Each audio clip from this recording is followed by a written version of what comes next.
Today's the day. Today we are doing the ultimate showdown between the 7mm Remington Magnum versus the new 7mm PRC. We're going to find which one is actually the king of 7mm. Hope you enjoy the video. Ever since the 7mm PRC was released, it has been crowned as the 7mm Rem Mag killer, at least by people online. And the 7PRC has been advertised as a modern 7 Rem Mag that's a little faster, that is going to be more accurate, doesn't have the belt. So today we are going to test those claims. So what loads are we testing in both of these rifles? Well, lucky for us, my friend's 7mm Remington Magnum, which is a Browning X-Bolt, which is a factory rifle, has a 1-in-8 twist. So we should be able to shoot any bullets that the 7PRC can. So the main bullet I really want to compare today to 180 grain ELD-M. Both rifles seem to like this bullet, and so I think that's the most fair comparison we can do. We've also loaded the 168 grain AccuBond long range. Now this bullet is shown to be extremely picky. I would not be surprised if both of the rifles hate this bullet. Now I just wanted to get this out of the way. This is not going to be a completely fair or apples to apples comparison. The 7mm Remington Magnum has a 26-inch barrel. My 7mm PRC has a 24-inch barrel. So we need to take that into consideration. With that being said though, the 7PRC has always been advertised as getting just as fast or faster velocities than the 7 Rem Mag with a 24-inch barrel.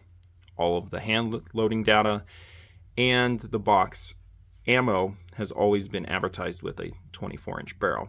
So in theory, the 7PRC is a more efficient cartridge. We will be testing that today. One last thing before I show you the range results of both of these rifles and cartridges, please be respectful, whether you are a fan of the 7 Rem Mag or the 7 PRC. This is just one test. It is not the definitive video that's going to solve whether the 7 Rem Mag is superior or the 7 PRC is superior. First, I really want to see what velocities we can get with my 7 PRC. We are going to first start with Hornady Factory ELD-M ammo. Then we are going to move on to my hand loads, and I'm going to push this as fast as possible and safely as possible. So we'll really see what the top velocity is for my rifle. So did you go downstairs? 2,800. Sounds about right.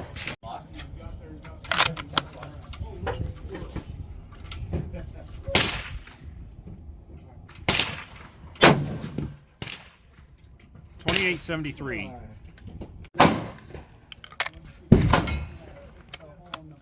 So you're moving point of view. $29.41. That's much better.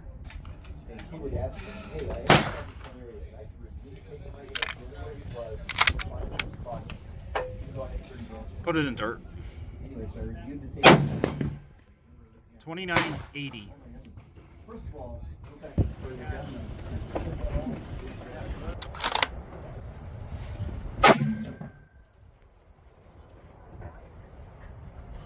I recently showed a short of this 7mm 08 getting over 2,700 feet per second with a 180 ELD-M and a 1-in-9 twist. Let's see how it shoots.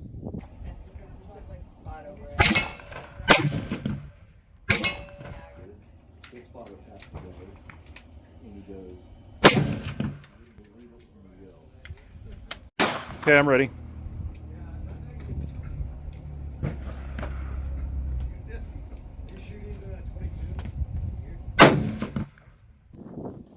Holy crap! Can we please put to rest that you need a 1-in-8 twist to shoot the higher BC bullets in 7mm? Let's now move on to the 7 Rem Mag and the 7 PRC.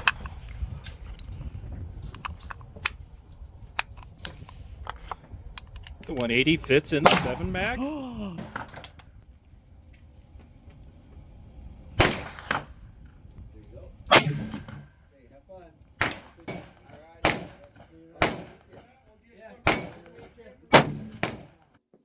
A little over an inch. From 0. Oh, so you reset it back at 0. Yeah.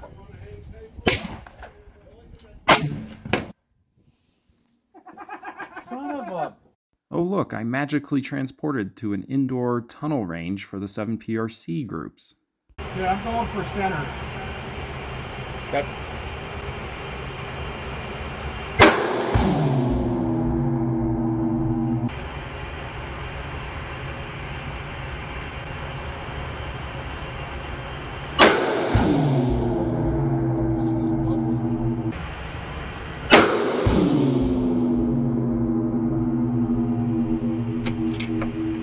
Here are the results of the first group with H1000 and the 180 grain ELD-M. First shot here, second shot, third shot. Yeah, I wish there wasn't this awful flyer. So, yeah, not very good. Now, I did not get on camera me shooting the second group with the 180 ELD-M and H1000. This was 68 grains. And, well, it's getting better, but still, oh, I don't know, an inch, almost an inch and a half. Not great. So the results of the 180 grain ELD-M were not good for either rifle. If we had to pick a winner, I think the 7 mag barely won. I think the group was around a 1.1 inch, while the 7 PRC was best, was about a 1.3 inch group. Again, neither one was anything to be proud of.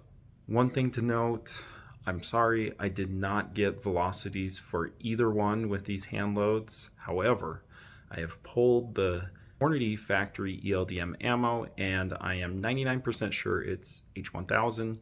And it measured at 67 grains. So, and we already got that velocity, which was sadly only 2,800. So the 7 PRC at max was maybe getting 2,850 with 68 grains. I'd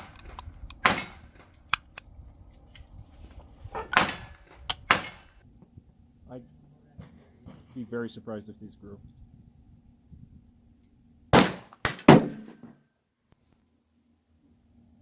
No call. As you can see, the 7 mag did not like this bullet, so for the third shot we decided just to do a velocity test. 75. I'm saying 30-10. Okay. I got 29.95. 30.28. Dang it! Y'all suck.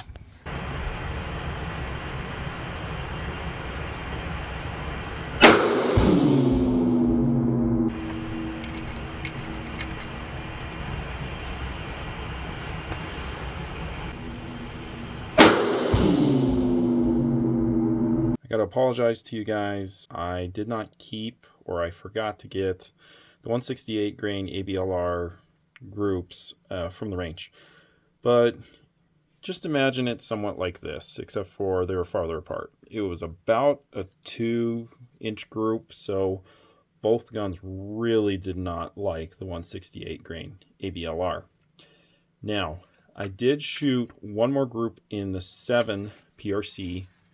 If you remember earlier in the video how I did a velocity test, a ladder test really, of Reloader 22 and the 175 ELDX. Well, this is 66 grains of Reloader 22, and this was with a really hot barrel. We were having to leave the range real soon, so I needed to get 3 shots in real fast. First one, second one, and that was the third. I think I'm going to need to test this one again, because the velocity's good. There is a bit of pressure. Who knows, maybe with a cooler barrel I can get this sub MOA. Now off camera at that indoor range, I took my 300 Weatherby with the 175 grain Barnes LRX. This is a load I've done before. Previously I got half MOA, and I just decided to shoot in these conditions because there's no outside conditions that could affect the bullet. The first two were this one and this one. The third shot, with how high this was shooting, I just assumed that it went over. However, when we got the target back, my brother pointed out to me, is like, hey, this hole is a bit bigger than the other 308 hole. you stacked these in. And yeah, I definitely did. I got a .305 inch group with my 300 Weatherby.